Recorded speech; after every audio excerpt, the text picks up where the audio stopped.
हम पुरअमन एहतजाज करते रहे हैं 27 साल से। मैं फख्र से कहता हूं कि 27 साल की सियासत में हमेशा हम पुरअमन रहे। मैं फिर से कहता हूं, मैंने कभी किसी किस्म का इंतशार, मैंने कभी किसी किस्म का वायलेंस की आज तक अपनी पार्टी को इजाजत नहीं दी। जिस पार्टी ने 27 साल कभी किसी किस्म का इंतशार नहीं किया। इमरान खान जमानत पर रिहा होने के बाद अपने कारकुनान के पुरतशद्दुद रद्द अमल का यही जवाब देते आ रहे हैं कि उन्होंने अपने 27 साल सियासी तारीख में कभी इंतशार की सियासत नहीं की, ना इसकी इजाज़त दी, और वो हमेशा पुरअमन रहे हैं। मगर हकीकत यह है कि इमरान खान मुल्क के वो लीडर हैं जिन्होंने अपने सियासी सफ़र में सियासी मफादात के लिए गैर मामूली तौर पर पुरतशद्दुद रवैयों की हिमायत की। मगर फ़र्क सिर्फ यह है कि माजी में जब भी इमरान खान की जमात ने पुरतशद्दुद रवैये का सहारा लिया तो उस वक्त मुल्क की फ़ौज रद्द लिया दोनों इमरान खान के साथ खड़ी थी। इसलिए उस रवैये को जवाज़ भी बख्शा गया और अदालतों से इमरान खान और उनकी जमात को रिलीफ भी मिलता रहा और दिलवाया भी गया। और आज जब तहरीक इंसाफ के कारकुनान ने पुरतशद्दुद रवैया अख्तियार किया तो फ़ौज तो उनके साथ नहीं खड़ी, मगर अदलिया के अंदर इमरान खान को आज भी हिमायत हासिल है। और नौबत यहाँ तक आ गई है कि अब खुद फौजी इमारतों और अलामतों पर हमले हो रहे हैं। बाजी में तहरीक इंसाफ ने पार्लियामेंट के गेट पर हमला किया, सरकार के नशरियाती इदारे PTV पर हमला किया और उसके अंदर घुस गए, सड़कों पर तोड़ फोड़ की, जलाओ घेराव किया, गाड़ियां नजर आतिश की गई, पुलिस अफसरान को तशद्दुद का निशाना बनाया गया, गिरफ्तारी से बचने के लिए पेट्रोल बम का इस्तेमाल किया गया। अदालतों से एहतजाज की इजाज़त इस यकीन दहानी के साथ ली कि तहरीक इंसाफ का एहतजाज पुरअमन रहेगा, मगर उन एहतजाजों में भी रियासत के खिलाफ तशद्दुद और ताकत का इस्तेमाल किया गया। लेकिन उसके बावजूद इमरान खान आज ये दावा कर रहे हैं कि उन्होंने अपनी 27 साल सियासी तारीख में तशद्दुद का कभी सहारा नहीं लिया। इसलिए कुछ हक़ाइक़ का जायज़ा लेना ज़रूरी है। 2013 का इलेक्शन हारने के बाद इमरान खान ने 4 हल्के खोलने के लिए 2014 में इस्लामाबाद में आज़ादी मार्च का ऐलान किया, मगर बाद में ये 4 हल्कों का मुतालबा साबिक वज़ीर आज़म नवाज शरीफ के इस्तीफ़े के मुतालबे तक चला गया। इमरान खान ने इस आज़ादी मार्च की इजाज़त ये कहकर ली कि वो इस्लामाबाद स्टेडियम के पास महदूद रहेंगे, मगर बाद में इमरान खान बगैर इजाज़त रेड जोन में दाखिल हो गए। तहरीक इंसाफ और पाकिस्तान अवामी तहरीक 14 अगस्त 2014 को लाहौर से अलग अलग निकले।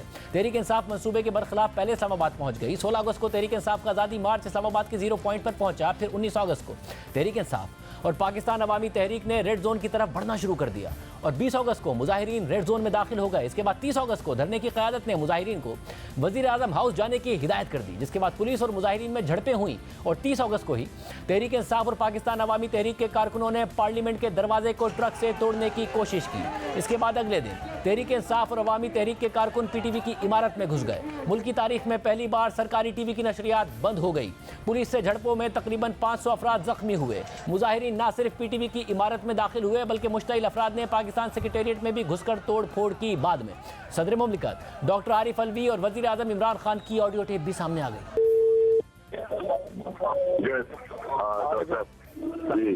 भाई साहब, मेरी एक दरख्वास्त ये थी, ये PTV के अंदर घुसकर नशरियात भी बंद हो गई हैं। अच्छा, ठीक है। Because you see, now it's all a question of forcing Nawaz to resign. You want to show that the whole thing is gone, because otherwise he resign नहीं करेगा. You have to put maximum pressure today for a result tomorrow. Yes, तो बात है, दे रहा हूँ, ठीक है, करता हूँ। इसके अलावा तहरीक इंसाफ के धरने के दौरान न सिर्फ पुलिस अहलकारों को तशद्दुद का निशाना बनाया गया बल्कि SSP असमतुल्लाह जुनेजो को उनके मातहत अफसरान के सामने मारा पीटा गया। इसके बावजूद इमरान खान कहते हैं कि उन्होंने कभी अपनी सियासत के लिए तशद्दुद का सहारा नहीं लिया, मगर उस वक्त जब पुलिस ने तहरीक इंसाफ के कारकुनों को गिरफ्तार भी किया तो खुद इमरान खान उन्हें छुड़ाने पहुंच गए। डी चौक पर तहरीक इंसाफ के कंटेनर से इमरान खान पुलिस अफसरान को धमकियां देते रहे। मैं इस IG को पाकिस्तान के हर कोने में इसके पीछे जाऊंगा, इसे कदम पकड़ूंगा। अगर पीर तक इन्होंने हमारे कारकुन ना छोड़े, हम इनके हर थाने का घेराव करेंगे। सुकेरा और जो दूसरा IG है, तुम याद रखो, इन दोनों भाइयों ने तो चले जाना है जान छुड़ा के। तुम किधर जाओगे? IG, हो सकता है मैं जज्बात से निकल जाऊं, एक बार तुम्हें जो तेज बोलर का पंच है वो भी लगा दूं। न सिर्फ ये बल्कि पार्लियामेंट को जाली करार दिया गया। बाकायदा सिविल नाफरमानी की कॉल देकर रियासती रेट को चैलेंज किया गया। आज से मैं ना टैक्स दूंगा, ना बिजली के बिल दूंगा, ना गैस के बिल दूंगा। अपना बिल चलाने लगा हूं। फिर मुल्क भर में शटर डाउन हड़ताल की कॉल दे दी गई और फिर उस पर जबरदस्ती अमल कराने की कोशिश भी की गई और मौजूदा सदर आरिफ अलवी खुद सड़कों पर पहुंचे और कहते रहे कि कोई गाड़ी नहीं चलने देंगे। जनाब, सारा कराची बंद होगा, है ना, कोई गाड़ी नहीं चलेगी। देखो कहाँ है वर्कर्स, कोई गाड़ी नहीं चलेगी। बाद में इमरान खान और तहरीक इंसाफ के रहनुमाओं के खिलाफ PTV पर हमला करने से मुताल्लिक केसेस बने और फिर इंसदादी दहशतगर्दी की अदालत ने इमरान खान और दीगर रहनुमाओं को इश्तिहारी करार दिया। लेकिन कुछ अरसे बाद नवाज शरीफ के खिलाफ पनामा का केस शुरू हुआ। इमरान खान इस केस में दरख्वास्त गुजार थे और सुप्रीम कोर्ट में इस हवाले से पेश भी होते थे। मगर दिलचस्प बात यह है कि उन पेशियों के दौरान इमरान खान खुद एक इश्तिहारी मुलजिम थे, लेकिन सुप्रीम कोर्ट की तरफ से उनसे कभी इस हवाले से कोई सवाल नहीं पूछा गया और ये केसेस कई सालों तक चलते रहे। फिर 2018 में तहरीक इंसाफ की हुकूमत आ गई, इमरान खान वज़ीर आज़म बन गए और फिर 2 साल बाद ही वो इस मुकदमे से बरी हो गए। जबकि मार्च 2022 को सदर मुमलिकत डॉक्टर आरिफ अलवी समेत दीगर तमाम PTI रहनुमा, जिनमें से ज़्यादातर उस वक्त वफाकी वुज़रा थे, इस मुकदमे से बरी हो गए। अहम बात यह है कि तहरीक इंसाफ की हुकूमत होने की वजह से खुद प्रोसिक्यूशन यानी हुकूमत ने मुल्जिमान की बरियत की मुखालफत नहीं की, बल्कि इसे सियासी मुकदमा खुद हुकूमत ने करार दिया। अक्टूबर 2020 में इसी मुकदमे में इमरान खान इस केस से बरी हुए और खुद प्रोसिक्यूशन यानी हुकूमती वकील ने इमरान खान की बरियत के हक में दलाइल दिए और कहा कि इमरान खान के खिलाफ मुकदमा सियासी बुनियादों पर बनाया गया है। उनके खिलाफ ट्रायल से अदालत का सिर्फ वक्त ज़ाया होगा। अगर उन्हें बरी कर दिया जाता है तो हमें कोई एतराज़ नहीं होगा। और यूँ इमरान खान अपनी ही हुकूमत में इस केस से बरी हो गए। 2014 के धरने के 4 साल बाद इमरान खान को हुकूमत मिल गई, मगर फिर अप्रैल 2022 में तहरीक अदम एतमाद के जरिए अपोजिशन जमातों ने उनको ओहदे से हटा दिया और यूँ तहरीक इंसाफ की हुकूमत ख़त्म हो गई। इमरान खान एक दफ़ा फिर अपोजिशन में आ गए, जिसकी वजह से सड़कों पर भी आ गए। और फिर गुज़िश्ता साल 25 मई को इमरान खान लॉन्ग मार्च की क़यादत करते हुए इस्लामाबाद पहुँच गए और न सिर्फ सुप्रीम कोर्ट के अहकामात की खिलाफ वर्जी करते रहे, बल्कि उनके कारकुनों ने रेड जोन में दाखिल होकर तोड़ फोड़ और जलाओ घेराव भी किया।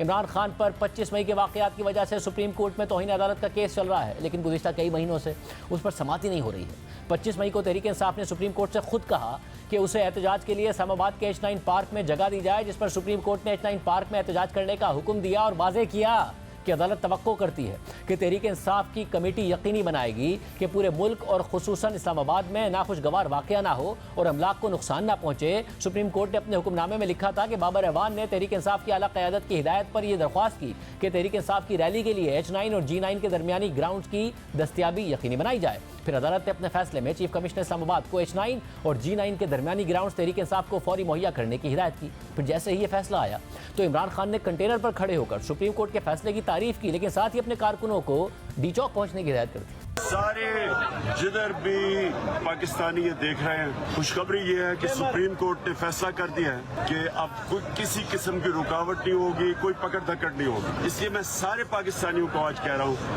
कि आज शाम अपने शहरों में भी निकले और इस्लामाबाद और पिंडी में पूरी तरह कोशिश करें डी चौक पहुँचने की। तहरीक इंसाफ ने खुद ही H9 ग्राउंड की इजाज़त मांगी और अदालत ने इजाज़त दे दी, लेकिन फिर इमरान खान ने खुद ही अदालती हुक्म अदूली करते हुए कारकुनों को डी चौक जाने की हिदायत कर दी। तहरीक इंसाफ के कारकुन इमरान खान की कॉल पर डी चौक पहुंचे। रात भर तोड़फोड़ होती रही, जलाओ घेराव किया गया, दरख्तों को आग लगा दी गई, रात भर शेलिंग होती रही।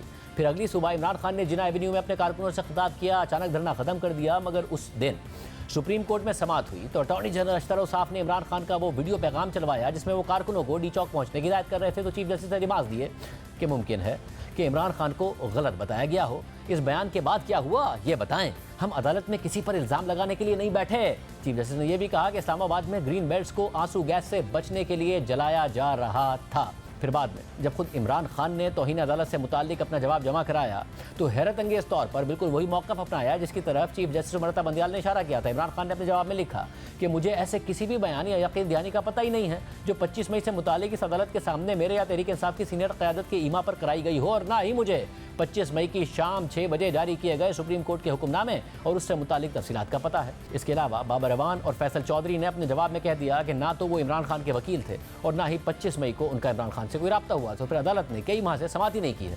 मगर गुज़िश्ता दिनों नैब ने इमरान खान को गिरफ्तार किया और चीफ जस्टिस ने अपने सामने उन्हें पेश करने का हुक्म दिया और इमरान खान को उनके सामने पेश किया गया। तो उस दिन भी जस्टिस मोहम्मद अली मजहर ने याद दिलाया कि तहरीक इंसाफ के खिलाफ 25 मई को तौहीन अदालत का केस भी ज़ेर इल्तवा है। तो चीफ जस्टिस उमरता बंदियाल ने मुदाखलत करते हुए कहा कि मेरे साथी जजेस जो कह रहे हैं हमारे सामने वो केस नहीं है। अब इस वाक़े को तकरीबन 1 साल हो चुका है। तमाम रिकॉर्ड और शवाहिद सुप्रीम कोर्ट के सामने हैं। हुकूमती और रियासती इदारों की रिपोर्ट सुप्रीम कोर्ट में जमा कराई जा चुकी है, मगर चीफ जस्टिस ने पिछले कई महीनों से इस पर समाअत मुकर्रर ही नहीं की है।